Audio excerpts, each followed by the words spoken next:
পবিত্র রমজানের 21তম রজনীতে আমরা উপনীত। তো আজ হাদিস অনুযায়ী লাইলাতুল কদরের অতি গুরুত্বপূর্ণ একটি রাতের সম্ভাবনা। আমাদের দেশে যদিও লাইলাতুল কদরকে 27 রমজান আখ্যায়িত করা হয়, কিন্তু এটা পুরোপুরি সঠিক নয়। রাসূল করিম সাল্লাল্লাহু আলাইহি সাল্লামের হাদিস অনুযায়ী বিজোড় রাতগুলোতেই লাইলাতুল কদরকে আবিষ্কার করার কথা বলা হয়েছে। সেক্ষেত্রে 21তম রাত, 23তম রাত, 25তম, 27তম, 29তম, তারই ধারাবাহিকতা আজকে লাইলাতুল কদর হওয়ার সম্ভাবনার প্রথম রজনী। তো এটা এত গুরুত্বপূর্ণ একটা রাত যে যার ব্যাপারে একটা পুরো সূরাই আমরা দেখতে পাই। কোরআনে হাকিমের 97তম সূরা, 5টি মাত্র আয়াত, যেখানে আল্লাহ বলছেন, ইন্না আনজালনাহু ফি লাইলাতিল কদরে, আমি এটি নাজিল করেছি কদর রাতে। অর্থাৎ কোরআনে হাকিম আল্লাহ লাইলাতুল কদর রাতে নাজিল করেছেন। তো এটা আরও স্পেসিফিকলি আমরা দেখি সূরা আল বাকারার 185 নম্বর আয়াতে, সেখানে আল্লাহ বলছেন, শাহরু রমাদান আল্লাযী উনজিলা ফীহিল কুরআন, রমজান মাসেই কোরআনকে নাজিল করা হয়েছে। কোরআনে হাকিমে আমরা সূরা জুমাতে দেখি, সেখানে একটা দিনকে নিয়ে 3টা আয়াতে আংশিক বলা হয়েছে, কিন্তু সেই হিসেবে লাইলাতুল কদরকে নিয়ে পূর্ণাঙ্গ একটি সূরা বিশ্ববাসীর জন্য আল্লাহ নাজিল করেছেন। তো বিশ্বের মুসলমান যাতে লাইলাতুল কদরকে সত্যিকার অর্থে কদর করতে পারে, গুরুত্ব দিতে পারে, সেই হিসাবে আল্লাহর পক্ষ থেকে বলা হচ্ছে। এটি এত গুরুত্বপূর্ণ যে তানাজ্জালুল মালাইকাতু ওয়ার রূহ ফিহা বিইذনি রাব্বিহিম মিন কুল্লি আমরিন। অর্থাৎ এই রাতে ফেরেশতা জিবরাইল গুরুত্বপূর্ণ আদেশগুলো নিয়ে আসেন। এটা হচ্ছে মূলত আমাদের দেশে যে সংসদীয় ব্যবস্থাপনায় যে বাজেট পেশ হয় প্রতি বছরের জুনে, সেই হিসেবে বিশ্ব মানব জাতির জন্য যদি আমরা সম্ভাব্য ধরে নিই যে একটি বছরে একটি মানুষের জীবনে কি তার তাকদীর, কি তার অর্জন হতে পারে, সেগুলোর একটা কাঠামো, একটা নির্ধারণ করা।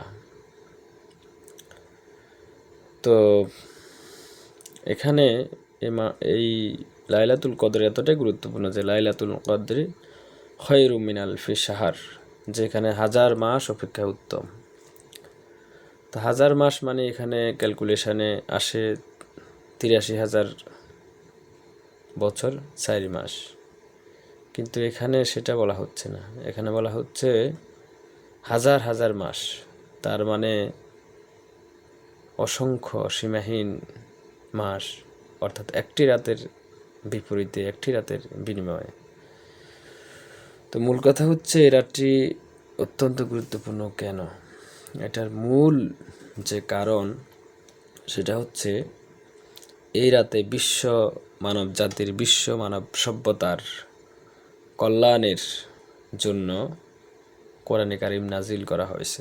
অর্থাৎ কোরআনে কারিম যদি বিশ্ববাসীর জন্য, বিশ্ব মানব সভ্যতার জন্য, মানবতার মুক্তির জন্য না আসতো, তাহলে পৃথিবীর মানুষ হেদায়েতের কোনো গ্রন্থ, জান্নাতে যাওয়ার যে গাইডলাইন, পৃথিবীর সমস্ত অপরাধ জগৎ থেকে ফিরে আসার যে রোডম্যাপ, এগুলো কিছুই পেত না।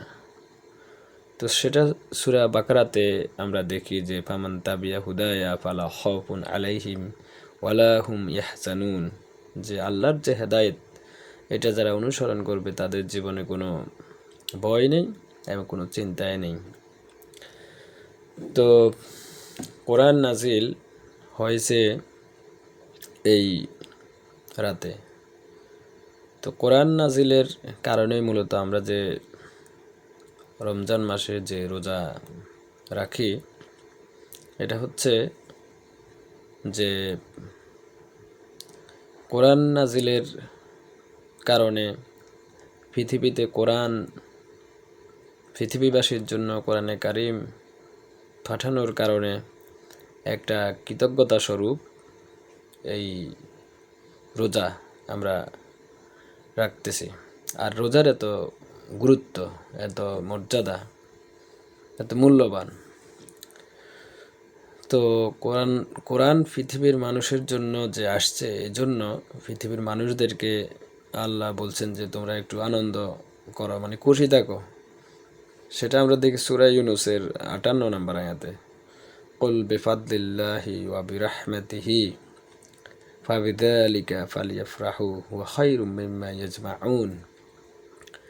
যেটা আল্লাহর পক্ষ থেকে একটা দয়া এবং অনুগ্রহ যে তোমরা আনন্দিত হও।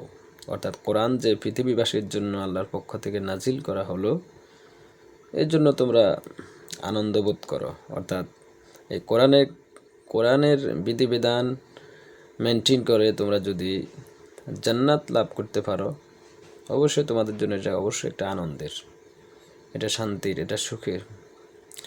আর এটা এমন এক কোরআন যেটা হুয়া খায়রুম মিম্মা ইয়াজমাউন, অর্থাৎ পৃথিবীবাসী যা কিছু অর্জন করেছে বা করবে, সকল অর্জনের থেকে, সকল সম্পদের থেকে এটা উত্তম। তো মূল হচ্ছে কোরআন, অর্থাৎ কোরআনের কারণে এই রোজার গুরুত্ব, কোরআনের কারণেই এই সীমাহীন সওয়াব, কোরআনের কারণেই লাইলাতুল কদরের এই সম্মান, মর্যাদা, গুরুত্ব, মাহাত্ম্য।